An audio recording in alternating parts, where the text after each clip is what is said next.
Nicole Chase and welcome to my channel. I design fun and colorful amigurumi crochet patterns that are great for any skill level. Today I'm going to talk about my newest design, Gerald the Giraffe. And I am working on a second giraffe in rainbow colors, so I'm going to work on that today and take you along with me. This pattern is available for free on my blog, and I also have an ad-free PDF that's available on Etsy and Ravelry. It is a beginner-friendly crochet pattern, and there are photo tutorials to help you all along the way. For the giraffe that I'm making, I am making a rainbow version, and I am using the Red Heart Super Saver in retro stripes.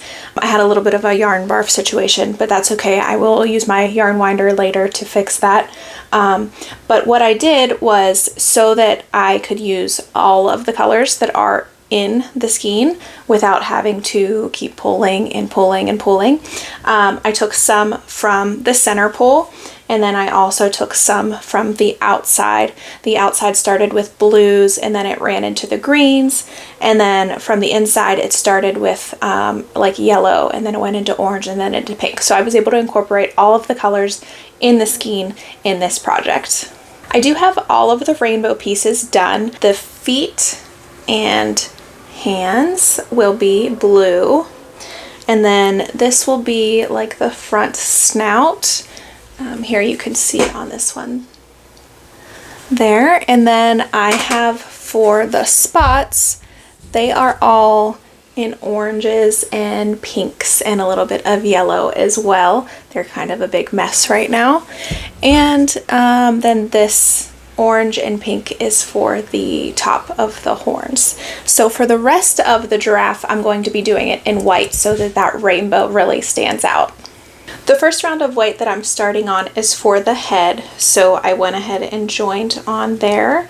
I am using my invisible color change method. I have a full video tutorial for that on my channel. Maybe I'll give you a quick little rundown of that when I do my next color change, but it really is a complete game changer with amigurumi. You know how sometimes whenever you change yarn colors, you have that like step in colors, and this kind of prevents that. So it is really cool. I use it for all of my projects, so I highly recommend it. Okay, so now I am at the row where I need to insert my safety eyes, so I'm going to pull this loop a little bit so that I don't lose my spot, and I am going to put in my black safety eyes. I just get these on Amazon. I don't get anything fancy, just the black ones are fine for me. And there's my placement for the eyes. I do really like those glitter safety eyes, but the problem that I have with them is that I have a hard time choosing like what colors to use, and adding another decision like what color eyes to use just really holds up the process, because if I have to make extra decisions, it's going to take me extra time. I'm so indecisive when it comes to things like that. So plain black is fine with me. This giraffe pattern is definitely one of my new favorite designs. It turned out exactly how I wanted it to, and there are a lot of times between the design concept to the actual finished design that there are changes made along the way. Things don't work out exactly how I wanted them to.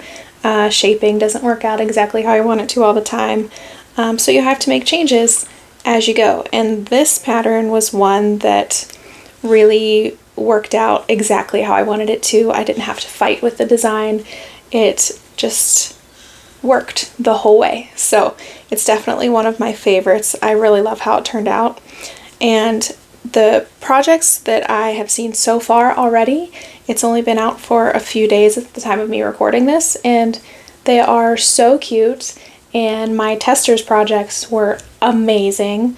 We've had a lot of people doing plush yarns for this pattern, which looks so good.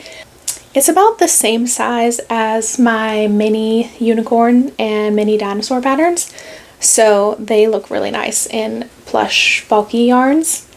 And I also had a few testers do some kind of non-traditional colors, which is what really made me want to do this one. I had one tester who did a purple giraffe like a light purple with dark purple spots, and that was in plush yarn. It looked really cute. And then I had another tester who did a gray giraffe, and then for all of the details she used a rainbow variegated yarn, and it just looked really cool. So if you want to see that, I do have a highlight of all of my tester projects on my Instagram stories, the highlight at the bottom of my profile.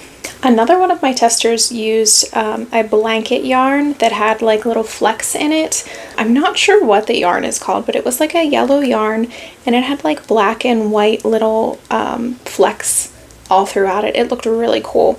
She used that for the main color and then like a brown, so it was a traditional colored giraffe, but the yarn itself was really pretty. So there are just so many options.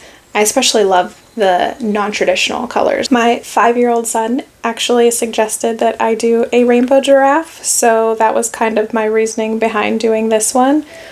He did want the entire giraffe to be rainbow, no white, but I thought that if I did the full body in rainbow colors, that you might not be able to tell that it's a giraffe anymore. So I made a compromise by doing the details in rainbow and then the main color for the like body and head in white. So hopefully he will still like it.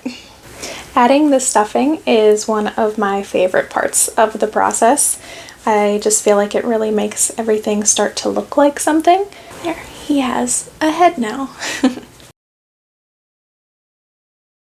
Something that I like to do as I'm adding stuffing is smooth out the outside of the piece, and I feel like that really helps prevent any sort of lumpy spots that can sometimes happen.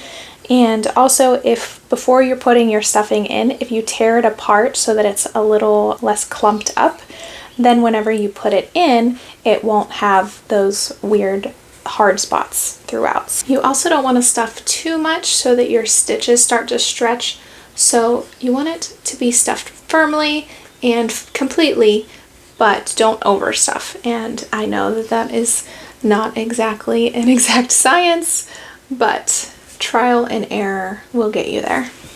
Now I need to sew up the little hole that's left from the last round, and something that I like to do is put my hook through the outside loops, and that kind of makes that hole, when you cinch it closed, makes it a little bit cleaner. So you just weave in and out of the back loops instead of through both loops. And then when you pull it tight, it closes up a little bit better.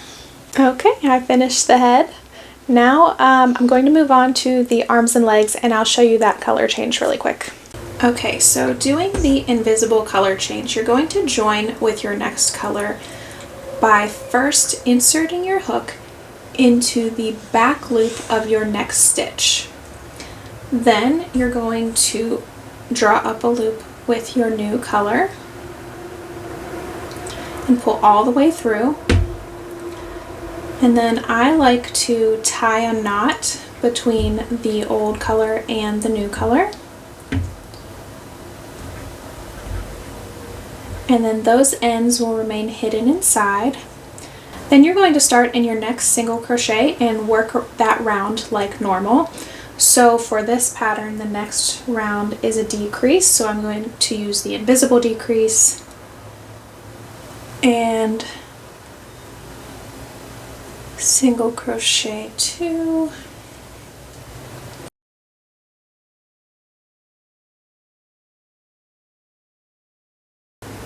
okay, now here is the real trick for this invisible color change.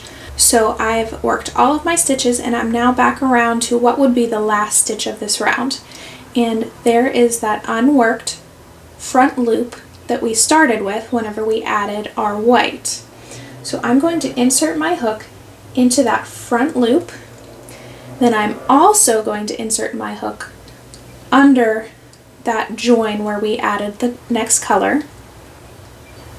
And I'm going to work my single crochet through both. And you can already see how even that is. And then as you continue to work, that will straighten out even more. Okay, here we are a few rows later, and you almost can't tell where that color change occurred, and it's a nice straight line. And like I said, I do have that full color change tutorial. It is available here on my channel, and then I also have a post about it with some more written information in addition to the video on my blog. So if you're looking for the full tutorial and you want to go through that again, be sure to check those out. I've finished the legs and I'm going to crochet more tonight, and then I will come back tomorrow and record the rest.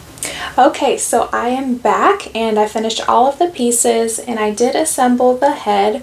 So now I'm going to put the head onto the body, work on the legs and arms and the tail, and then I will come back and show you the spots.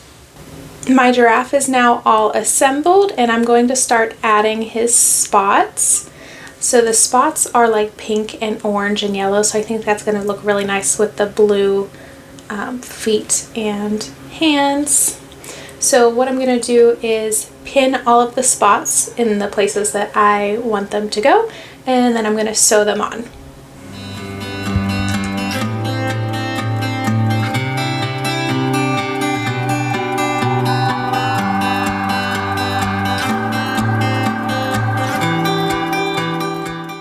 And my rainbow giraffe is finished. I really love how he turned out. I love the spots. So there he is. Again, this is Retro Stripes, and the white yarn is Brava, which is my favorite acrylic yarn. That's most of what you see on my shelf here. And here he is with the original one as well.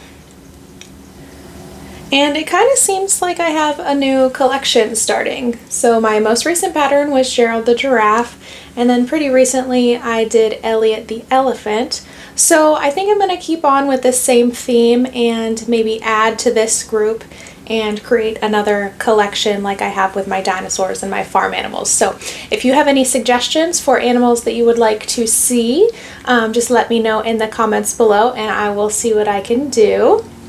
And as I mentioned earlier, Gerald the Giraffe is a free pattern on my blog with the optional ad-free PDF on Etsy and Ravelry, and all of that will be linked in the description below.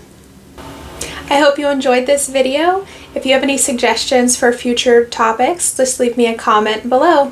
Thanks for watching.